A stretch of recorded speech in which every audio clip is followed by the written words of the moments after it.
চীন দেশ থেকে এক সাংবাদিক বাংলাদেশে এসেছে রিপোর্ট করার জন্য। তো সেই চাইনিজ সাংবাদিক একটি ট্যাক্সি গাড়িতে করে ঢাকার শহরে ঘুরে বেড়াচ্ছে, আর সেই ট্যাক্সির ড্রাইভারকে বলছে, ভাই আপনাদের বাংলাদেশের ট্রেন এত ধীর গতি সম্পন্ন, যাইয়া দেখেন আমাদের চীন দেশে কত দ্রুত গতি সম্পন্ন বুলেট ট্রেন। কি যে বলবো, আপনাদের দেশের বাস, ট্রাক, ট্যাক্সি সবকিছু এত ধীরে চলে কেন? আমাদের চীন দেশের সমস্ত যানবাহন কত দ্রুত গতি সম্পন্ন, খুব অল্প সময়ের মধ্যেই গন্তব্যে পৌঁছানো যায়। চাইনিজ লোকটির এই কথা শুনে বাংলাদেশের সেই ট্যাক্সি ড্রাইভার কোনো উত্তর না দিয়ে একেবারে চুপচাপ গাড়ি চালাচ্ছে। কিছুক্ষণ পর সেই চাইনিজ লোকটি বলল, ভাই আমাকে এখানেই নামিয়ে দেন। ট্যাক্সি ড্রাইভার গাড়ি থামালো।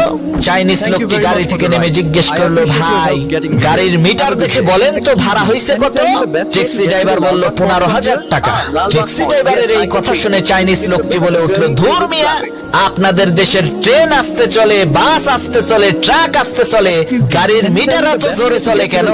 তখন সেই ট্যাক্সি ড্রাইভার বলল, ভাই মিটারটা হইল মেড ইন চাইনা, চীন দেশের মাল, তাই এত জোরে চলে।